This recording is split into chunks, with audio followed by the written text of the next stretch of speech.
Le doute de soi est une expérience universelle qui touche chacun à un moment ou un autre.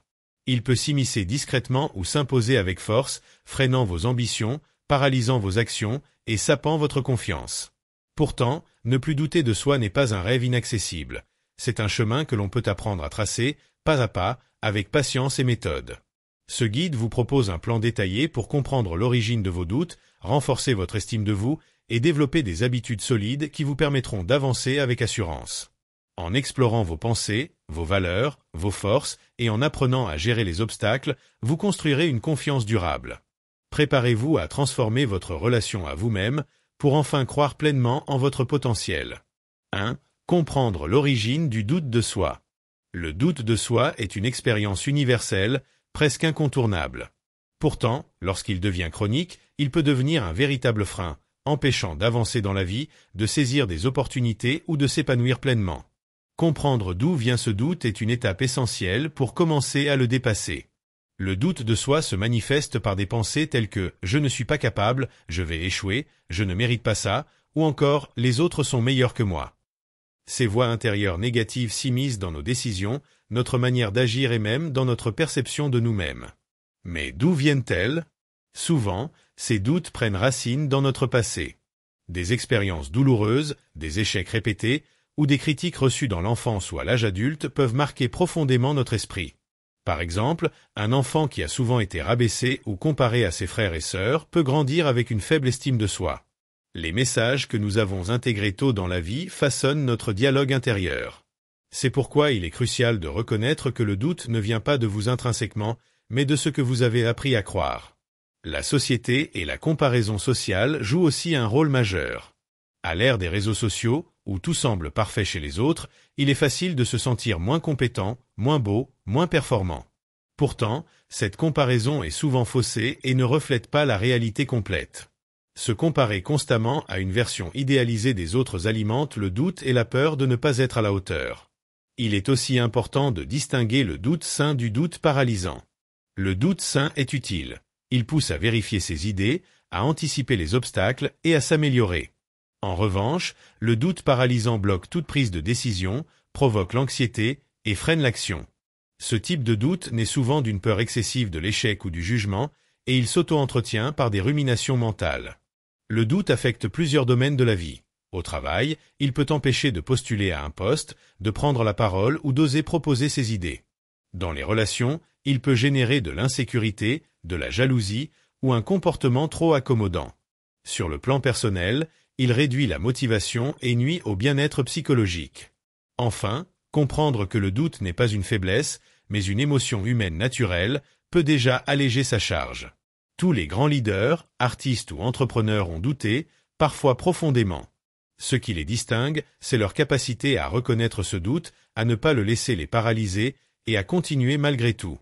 Dans cette optique, la suite de ce guide vous donnera des outils pratiques pour identifier vos pensées limitantes, renforcer votre confiance par l'action et transformer le doute en un moteur de croissance plutôt qu'un frein. 2. Apprendre à reconnaître vos pensées limitantes. Le doute de soi trouve souvent son origine dans des pensées limitantes, ces idées négatives qui tournent en boucle dans notre esprit et freinent notre potentiel. Apprendre à identifier ces pensées est une étape clé pour ne plus douter de vous. Ces pensées limitantes se manifestent par des phrases comme « je ne suis pas assez compétent »,« je n'y arriverai jamais »,« ce n'est pas pour moi » ou encore « je ne mérite pas le succès ». Elles peuvent être conscientes ou subtiles, parfois déguisées en prudence ou en modestie. Pourtant, leur effet est le même. Elles créent une barrière mentale invisible qui vous empêche d'agir et de vous projeter positivement.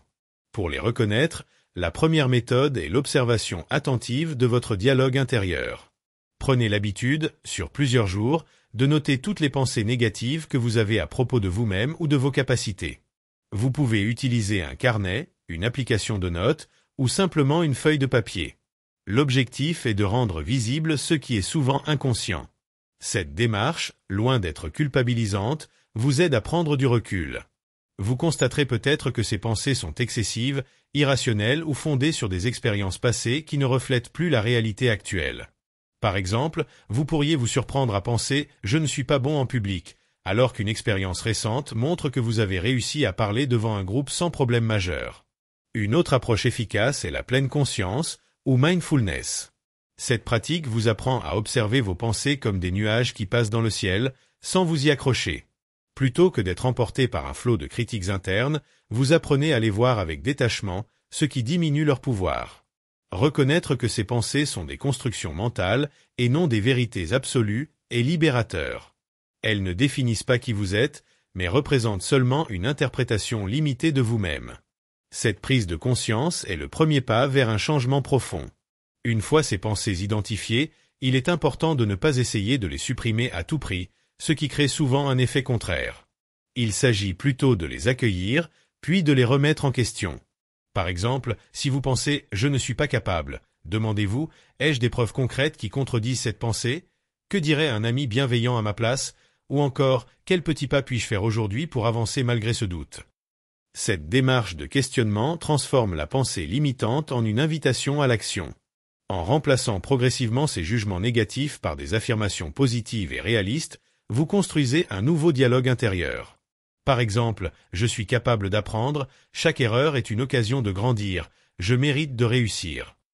Enfin, il est utile de s'entourer d'un environnement favorable. Partagez vos réflexions avec des proches qui vous soutiennent, des mentors ou même un professionnel.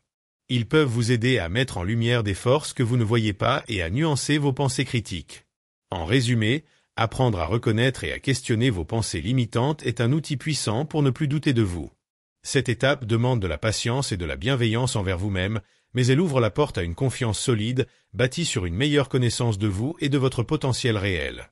3. Renforcer la confiance en soi par l'action. La confiance en soi ne naît pas du vide, elle se construit et se renforce à travers l'action. C'est un processus actif où chaque petit pas compte.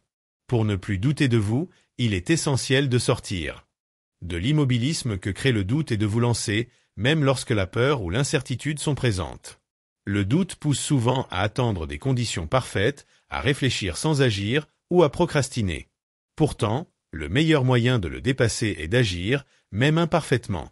L'action concrète permet de tester vos capacités, de créer des expériences positives et de démontrer à votre esprit que vous êtes capable. C'est une preuve tangible qui combat l'influence paralysante du doute. Pour commencer, fixez-vous des objectifs clairs et surtout réalistes. Par exemple, si vous doutez de votre capacité à parler en public, ne vous lancez pas directement dans une grande conférence. Commencez par de petites étapes. Parler devant un ami, enregistrer une vidéo courte, prendre la parole lors d'une réunion informelle. Ces petites réussites s'accumulent et nourrissent votre confiance. Il est important que ces objectifs soient mesurables et réalisables dans un délai court.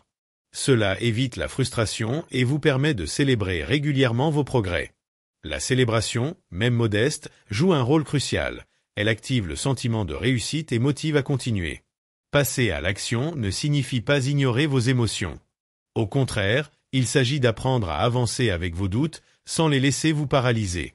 Acceptez la peur, l'incertitude ou le stress comme des compagnons temporaires, mais ne leur donnez pas le pouvoir de vous stopper. C'est souvent dans ce combat que la confiance naît. En affrontant vos craintes, vous constatez que vous pouvez les dépasser. L'environnement joue aussi un rôle majeur. Entourez-vous de personnes qui vous encouragent, vous soutiennent et croient en votre potentiel. Ces alliés sont des ressources précieuses quand le doute revient. Ils peuvent vous rappeler vos forces et vous pousser à continuer quand vous avez envie d'abandonner. Par ailleurs, n'hésitez pas à vous inspirer de modèles ou de mentors. Voir comment d'autres ont surmonté leurs doutes peut vous donner des idées, de la motivation et un cadre pour avancer. Il peut s'agir de figures publiques, d'amis, ou même de personnages historiques ou fictifs qui incarnent la persévérance. Enfin, sachez que le chemin vers la confiance est rarement linéaire. Vous pouvez avoir des jours où le doute revient, où l'envie d'abandonner est forte. Cela fait partie du processus. L'important est de ne pas vous laisser enfermer dans ces moments, mais de continuer à avancer, même à petits pas. En résumé, renforcer la confiance en soi par l'action est une stratégie puissante pour ne plus douter de vous. Agir crée des preuves concrètes de votre valeur et de vos capacités. C'est la meilleure façon de transformer le doute en moteur, plutôt qu'en frein. Commencez aujourd'hui, avec un petit pas, et voyez comment la confiance grandit à chaque nouvelle réussite.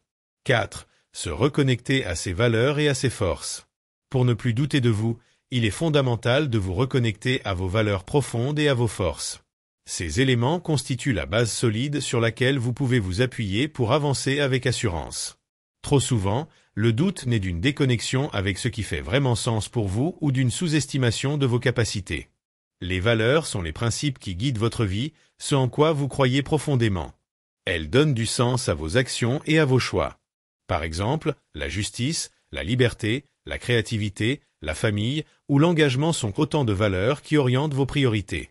Quand vous êtes aligné avec vos valeurs, vous ressentez une cohérence intérieure qui renforce la confiance.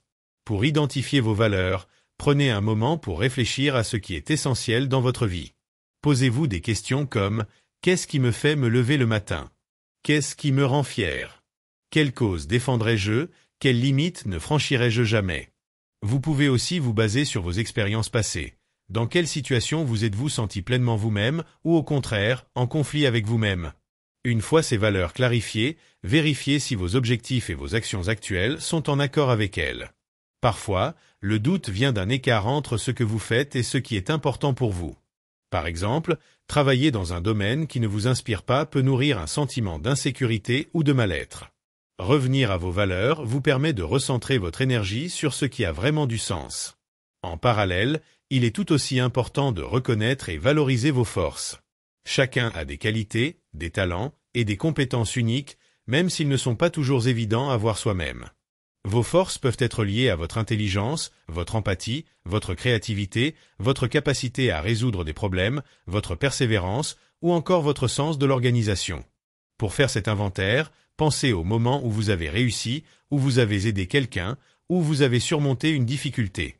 Quelles qualités vous ont permis ces réussites ? N'hésitez pas à demander un retour honnête à vos proches, car parfois l'extérieur voit des forces que vous minimisez.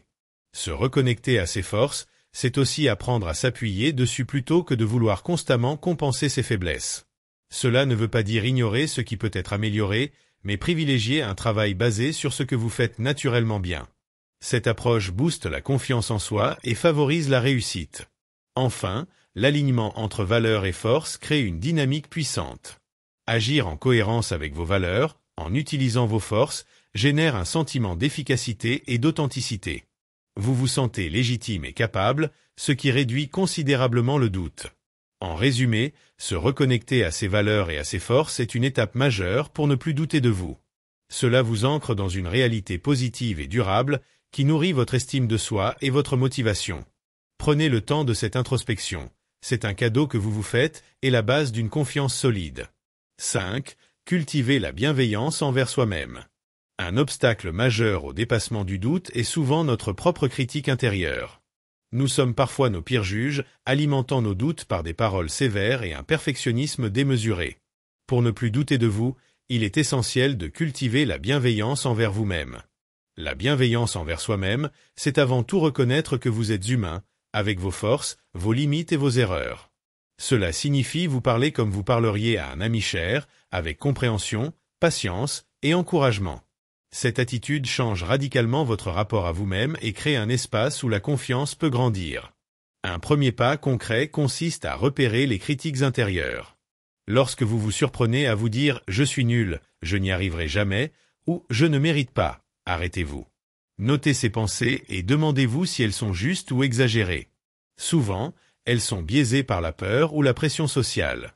Ensuite, entraînez-vous à reformuler ces critiques en phrases plus douces et constructives. Par exemple, « je n'ai pas réussi cette fois, mais je peux apprendre » ou « je fais de mon mieux et c'est suffisant ». Ces reformulations ne doivent pas être de simples illusions positives, mais des réalités nuancées qui intègrent vos progrès et vos efforts. La pratique de la méditation de la compassion envers soi-même est aussi très efficace. Elle vous invite à vous imaginer entouré de chaleur, de lumière et d'acceptation, comme si vous vous donniez de l'amour et du soutien. Ce travail intérieur apaise le mental et réduit l'impact des pensées négatives. Un autre point clé est de rejeter le perfectionnisme. Vouloir tout réussir parfaitement est souvent une source de stress et de doute. Acceptez que l'erreur fait partie du chemin d'apprentissage. C'est en faisant des essais, parfois imparfaits, que vous progressez. La bienveillance vous encourage à voir vos erreurs non comme des échecs, mais comme des occasions de croissance. Enfin, veillez à prendre soin de vous physiquement et mentalement. Le doute s'amplifie souvent quand on est fatigué, stressé ou déconnecté de soi. Le repos, une alimentation équilibrée, le sport, ou simplement des moments de détente nourrissent votre énergie et renforcent votre résilience. En cultivant cette bienveillance, vous construisez un socle solide où la confiance peut s'épanouir. Vous devenez un allié pour vous-même et non plus un critique dur. Cette relation intérieure positive est une force immense pour avancer sans être freiné par le doute. En résumé, la bienveillance envers soi-même est une clé pour ne plus douter de vous. Elle transforme votre dialogue intérieur, apaise vos craintes et vous permet d'avancer avec plus de légèreté et de courage. Pratiquez-la chaque jour, avec patience, et vous verrez votre confiance grandir durablement. 6. Apprendre à gérer les échecs et les critiques. Le doute s'amplifie souvent lorsque nous faisons face à des échecs ou à des critiques. Pourtant, savoir les gérer avec intelligence et recul est indispensable pour ne plus douter de soi durablement. Ce n'est pas l'absence d'erreur qui construit la confiance, mais la manière dont nous y faisons face. D'abord, il est crucial de comprendre que l'échec est une étape normale, presque inévitable, sur le chemin de toute réussite. Chaque personne qui a accompli quelque chose de grand a connu des échecs et des revers. Ils sont des occasions précieuses d'apprentissage qui vous offrent l'opportunité de grandir, de corriger et de mieux vous préparer pour la suite. Pour gérer un échec sans laisser le doute vous submerger, commencez par accepter pleinement ce qui s'est passé. Évitez la tendance à nier, minimiser ou ruminer négativement. L'acceptation ne signifie pas résignation, mais reconnaissance claire de la réalité. Cela vous permet d'avoir une vision lucide et de reprendre le contrôle. Ensuite, analysez calmement l'échec. Qu'est-ce qui a conduit à ce résultat? Quelles sont les leçons à en tirer? Quelles actions pourriez-vous modifier ou améliorer? Cette réflexion constructive transforme un obstacle en tremplin. Elle met l'accent sur la progression plutôt que sur la faute ou la perte. Les critiques, qu'elles viennent de l'extérieur ou de vous-même, peuvent aussi nourrir le doute. Il est important d'apprendre à les accueillir de manière objective. Certaines critiques sont justifiées et peuvent être des outils pour s'améliorer. D'autres sont malveillantes ou infondées, et il convient de ne pas leur accorder trop d'importance. Pour cela, cultivez une distance émotionnelle, évaluez la source et l'intention de la critique. S'agit-il d'un feedback constructif, d'une opinion sincère, ou simplement d'une attaque? Ne laissez pas une critique négative définir votre valeur. Vous êtes bien plus que l'avis des autres. Une bonne méthode est de demander des retours spécifiques et objectifs à des personnes de confiance. Cela vous aide à distinguer ce qui est utile de ce qui ne l'est pas et à ajuster votre comportement ou vos projets sans douter inutilement. Par ailleurs, développez votre résilience émotionnelle. Cela passe par des pratiques régulières comme la méditation, le sport ou des temps de réflexion personnelle. Plus vous êtes stable intérieurement, moins les échecs et critiques auront de prise sur vous. Enfin, souvenez-vous que la confiance en soi est un muscle. Plus vous vous entraînez à gérer les revers avec sérénité, plus elle devient forte. Chaque échec surmonté, chaque critique bien utilisée, est une victoire intérieure qui vous rend plus sûr de vous. En résumé, apprendre à gérer les échecs et les critiques est essentiel pour ne plus douter de vous. Accepter, analyser, tirer des leçons et cultiver la résilience vous permet de transformer les obstacles en force. C'est un apprentissage continu, mais qui forge une confiance solide et durable. 7. Construire un cercle de soutien positif. Pour ne plus douter de vous, il est essentiel de vous entourer d'un cercle de soutien positif. Les relations que vous entretenez ont un impact considérable sur votre confiance et votre estime de vous-même. Un environnement bienveillant, encourageant et stimulant est une véritable force pour avancer sereinement. Un cercle de soutien positif est composé de personnes qui croient en vous, vous soutiennent dans vos projets et vous encouragent à donner le meilleur de vous-même. Ce sont des alliés qui vous offrent des retours honnêtes, mais constructifs et qui vous aident à relativiser les difficultés. À l'inverse, un entourage critique, toxique ou négatif peut renforcer vos doutes et freiner votre évolution. Pour construire ce cercle, commencez par identifier les personnes qui vous inspirent et vous apportent de l'énergie positive. Ce peut être des amis, des membres de la famille, des collègues ou même des mentors. Investissez du temps pour cultiver ces relations. Échangez régulièrement, partagez vos objectifs et ouvrez-vous à leurs conseils. N'hésitez pas à limiter ou à prendre de la distance avec les influences négatives. Cela peut être difficile, surtout quand il s'agit de proches, mais votre bien-être doit rester une priorité. La qualité de vos relations est un levier puissant pour votre confiance. Participer à des groupes ou communautés partageant vos intérêts est également un excellent moyen d'élargir ce cercle positif. Que ce soit un club sportif, un groupe de développement personnel, une association ou un forum en ligne, ces espaces favorisent les échanges constructifs, la motivation et l'entraide. Un cercle de soutien ne consiste pas seulement à recevoir, mais aussi à donner. En apportant votre aide, votre écoute et votre encouragement aux autres, vous renforcez vos liens et développez un sentiment d'appartenance et d'utilité, deux facteurs qui boostent la confiance. Enfin, cultivez l'autonomie au sein de ce cercle. Le soutien extérieur est précieux, mais votre confiance doit venir avant tout de vous-même. Apprenez à intégrer les conseils et les encouragements sans dépendre totalement des autres. Cela vous rendra plus résilient face aux défis. En résumé, construire un cercle de soutien positif est une stratégie efficace pour ne plus douter de vous. Un entourage bienveillant nourrit votre confiance, vous pousse à grandir et vous aide à traverser les périodes difficiles. Investissez dans ces relations avec soin, car elles sont un pilier fondamental de votre épanouissement personnel. Conclusion. Ne plus douter de vous est un engagement quotidien, un travail intérieur qui demande de la persévérance et de la bienveillance. Ce plan vous a offert des clés essentielles. Comprendre vos doutes, changer votre dialogue intérieur, vous reconnecter à vos valeurs, cultiver la bienveillance, apprendre à gérer échecs et critiques, et enfin, construire un cercle de soutien positif. Ces étapes ne sont pas des solutions miracles instantanées, mais des fondations solides sur lesquelles vous pouvez bâtir une confiance authentique et durable. Rappelez-vous que chaque petit pas compte, que chaque effort vous rapproche un peu plus de la meilleure version de vous-même. Avec détermination et amour de soi, vous pouvez dépasser vos doutes et vivre pleinement votre vie avec assurance.